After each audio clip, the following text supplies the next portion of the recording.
Hey guys, make sure to subscribe and hit that notification bell to be updated every time I make a new video. Thanks, let's begin. It was a shark. The water is not safe. Obviously.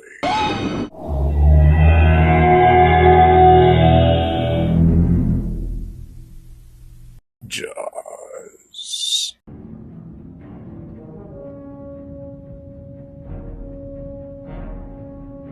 Happy 50th anniversary to this all-time American blockbuster classic. This is the 1975 adventure thriller semi-horror creature feature from director Steven Spielberg, based off the book of the same name by Peter Benchley.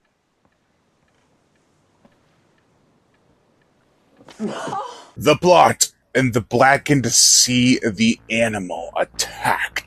Now a community is struck with a dilemma. Close the beaches and wait for the fish to leave, or keep them open and gamble with people's lives. The mayor makes that decision for them, and more attacks occur. Now, 3 men must head out to face, take down, and bring home the bountiful, the beautiful, 25-foot great white shark. At home, we got a taxidermy man. He gonna have a heart attack when he sees what I brought him.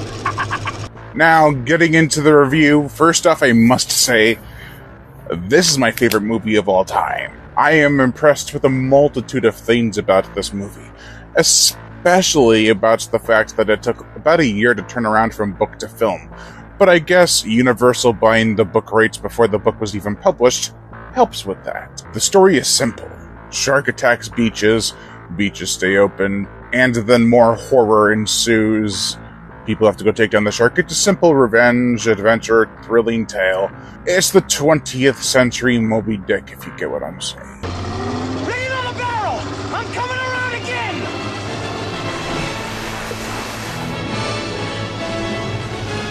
For the characters, we have Chief Martin Brody. He goes through one hell of a journey in this movie.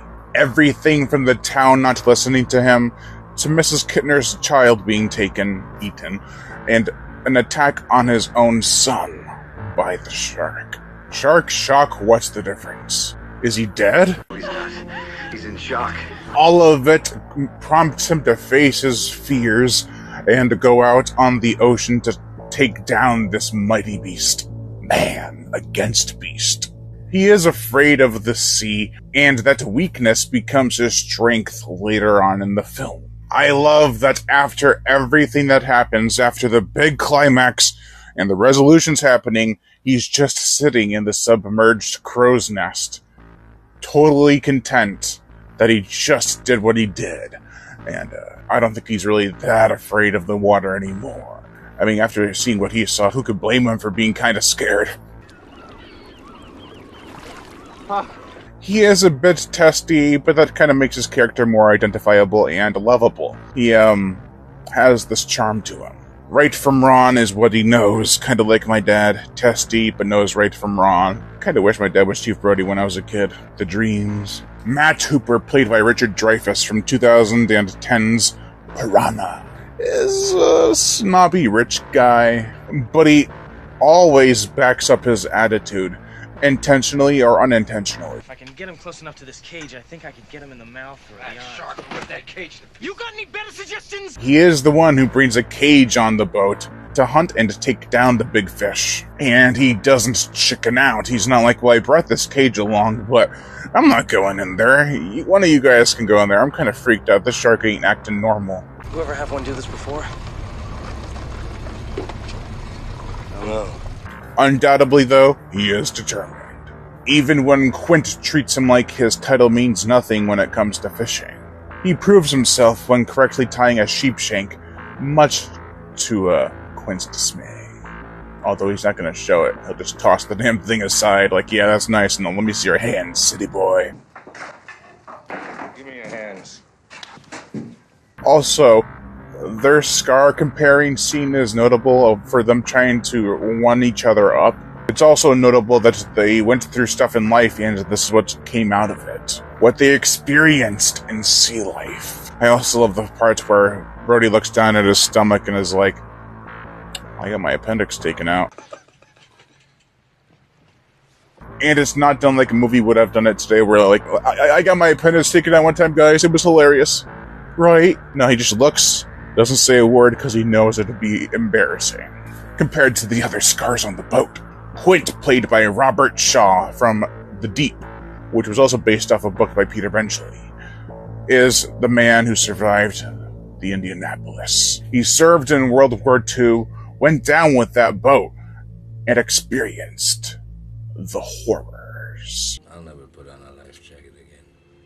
Which is perfectly illustrated during this scene where he is in the cabin, he looks at the life jackets, he reaches up and touches them, and he gives one to Hooper and Brody. He ain't gonna wear one. He's a man of his word. Move it! Chief. Shaw is actually a British actor, and brought his whole family down onto the set and the hotels while they were filming, but he pulls off the character of a man who has been on the island his whole life, a true fisherman with a rod in one hand and a beer in the other. He's going fishing. No other actor perfects it like he does. The perfect, salty scallywag. He's got his sea legs. That's for sure. Mayor Larry Vaughn, played by Murray Hamilton from the Amityville Horror, is greedy. He wants to take the risk and keep the beaches open. Anything to make a buck. But he is also providing for the town. The town thrives on summer tourism. Especially when there's virtually no risk involved. It's a shark, it's gonna leave, it's not gonna attack again. You see his pained expression after everything goes down. It makes you realize he had sacrificed a lot. And he almost sacrificed his kids too.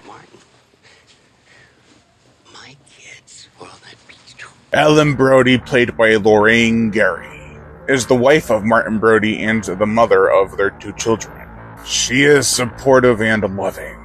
There is a side to her that wants to help more, but she doesn't have too much to add beyond support for her husband. This is further exemplified when they have the dining room table scene where Hooper is there, Brody's there. They're all talking, she's getting overly enthusiastic. She's intrigued, but she's trying to cheer her husband up at the same time. Martin hates water. Martin sits in his car when we go on the ferry to the mainland. I guess it's a childhood thing. There's a clinical name for it, isn't there? Drowning. Needless to say, she's there for people who need her. Another thing I love about this movie is that besides a few pieces of clothing, the film is relatively timeless. The haircuts are not too out there or shaggy.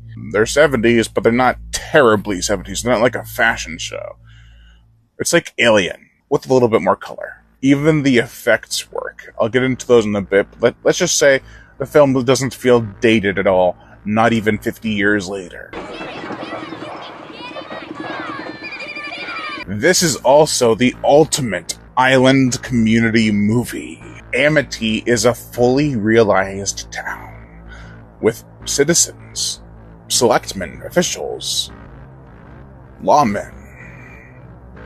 It's got everything. And it feels organic. Hell, even some of the committee is on the beach when Alex is killed. It's a fishing community that is neighborly and full of business. Everyone in the film has a place, from the bathers to the beach bums. They talk about their business and such, what's going on in their daily lives, before the horror begins. I know you got a lot of problems downtown, but I've got a couple of problems with the house I wish you could take care of. One, I've got some cats parking in front of the house. I can't get down to the office. Everyone has personality. People like Mr. and Mrs. Taft. Mr. Taft somewhat over-exaggerates a lot. When they're looking for the last person to come out of the water, Alex Kittner, he's out there trying to see, but you don't need to do that. The sun's not that strong. No one else is doing that. It's just like, he's got to be the one to find him. He always has to do something, while Mrs. Taft always has to say something. Her voice and opinion are heard during every discussion and debate.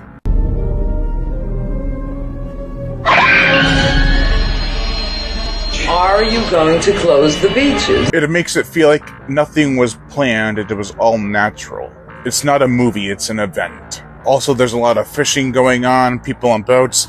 It's not just a landlocked adventure. It takes place at sea too, and under the water. I love the fact that so many things that are water related were used. They're not just background set pieces. Docks, buoys, rafts, umbrellas, lifeguard stands, they're all used.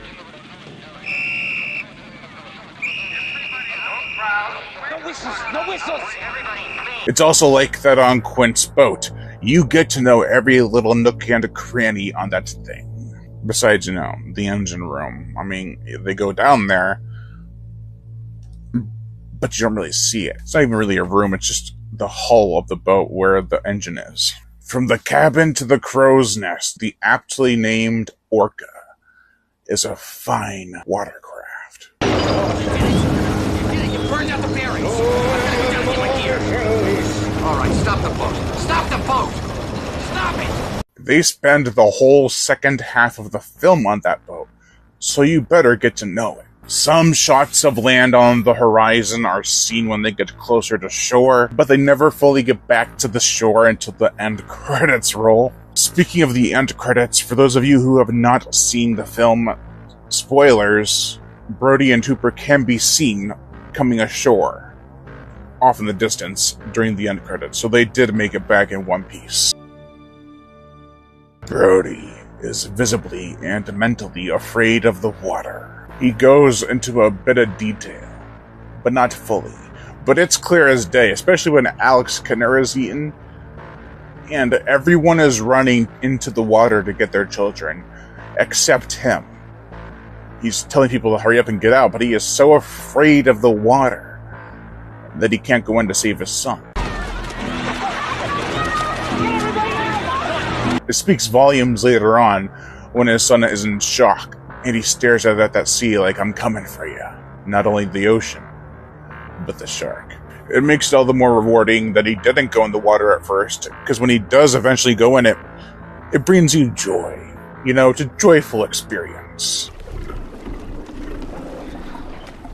I don't think a lot of people give enough credit to Amity Island. It's an island, Martha's Vineyard to be exact, but this feels like it's its own little other island in the world somewhere when it's not even real at all. Hell, I thought Amity was a real place until I was like 10 or 11. I went to Martha's Vineyard last year. Yeah, I'll have a little slideshow at the end, and I hope you enjoy that.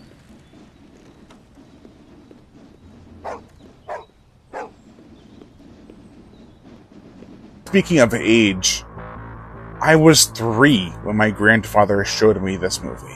And what I remember him telling me a while ago about my experience with it was that I was like, is he gonna die? Is that person gonna die too? What about them? What about her? Are they gonna die? And when he said that, it did bring back that memory when I looked at someone, a new character came on screen. I was like, is that person gonna die? Are they gonna die now? I was born to make body counts. Death counts, kill counts, chump counts, whatever.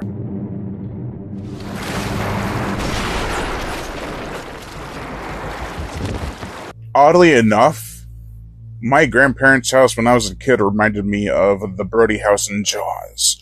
From the sunroom to just the knickknacks everywhere. The thing is that it wasn't the same setup. There was no ocean nearby. But there were little things that brought me right back into that world. No other film has done that. It's not a movie. It's an experience.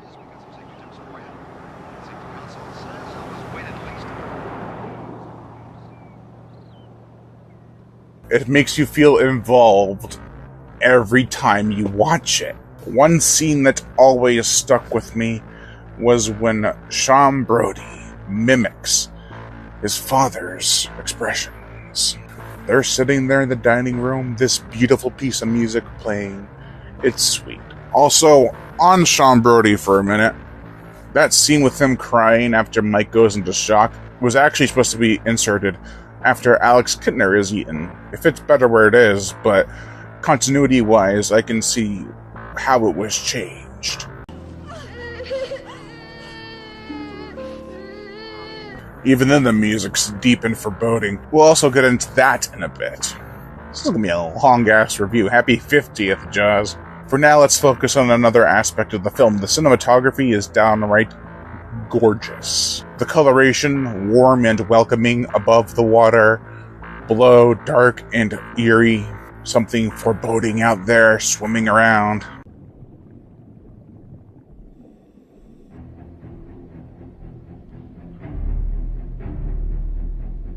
Ever since I was a very young child, I had this fear of jumping in the water at night, turning on my flashlight and seeing something.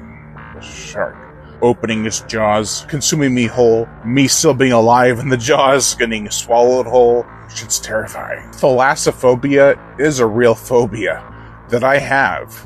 I can't even go into the pool when it's dawn and the sun's not out until someone comes with me. I'm not even kidding. It's that bad. I've tried. I've gone in there alone sometimes, but I'm just like rigid the whole time. Laugh at me all you will. Thanks, Jaws.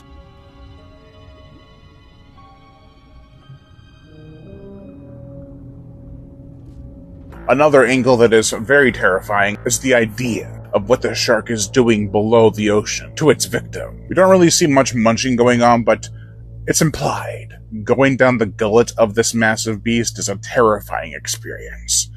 And a painful one, of course. Segue into the gore and effects? I think so.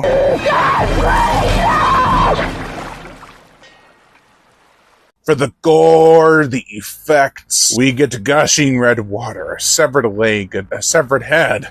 I think it might just be a shot of the head, still attached to the body, but I'm not quite sure. A lot of blood floating around in the water. Can't forget that explosion at the end either. Grisly stuff. This film was rated PG. Back then, it actually meant parental guidance. And now it's for kids.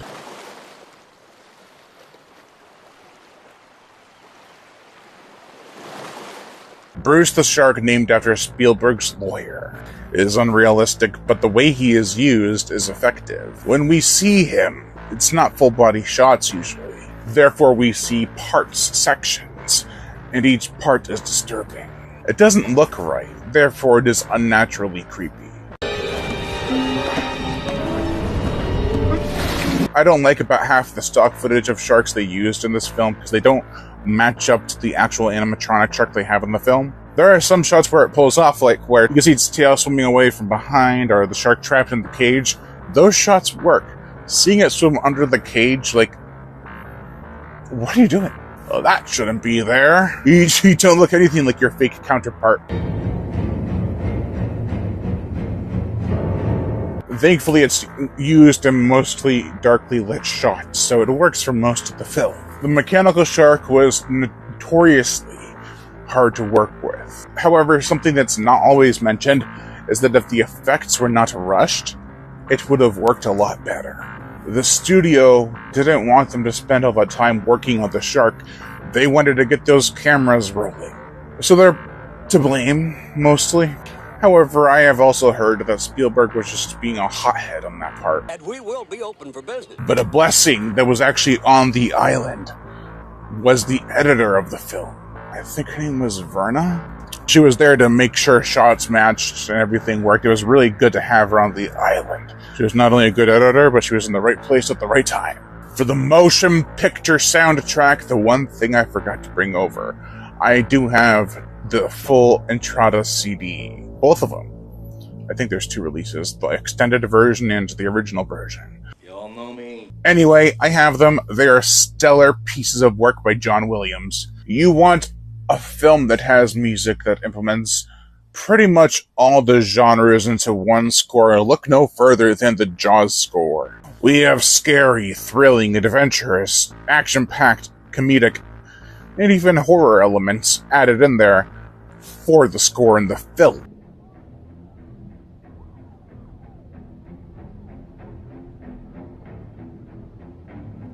For example, of one that's kind of out there is comedic. Comedic elements are implemented in tracks such as montage, mainly based on the editing. You think everything's just going to go to shit, and it's going to. But they cut to this happy-go-lucky music when the ferry pulls in and everyone's getting ready to come onto the island for a good 4th of July weekend.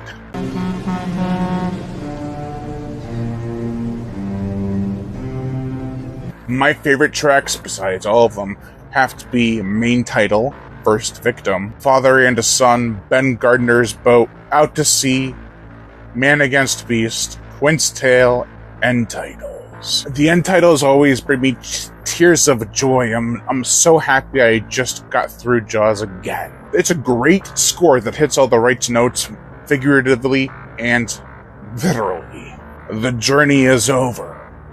Like Brody and Hooper, we can all go home now. I think the tide's with us. Keep kicking. Overall, this, next to Moby Dick, is the ultimate fisherman's tale. We cannot forget how much this movie started and influenced. It coined the term the summer blockbuster based on execution and numbers. We do need a new Jaws, but not in the sense of it being a part of this franchise. Something new, a 21st century fisherman's tale. We need a new sea creature to wow us. It's not just nostalgia talking. This time, it's serious. This is my favorite movie of all time. Long live Jaws. Shoutouts to Matt Taylor for taking me on this ultimate Jaws tour on Martha's Vineyard.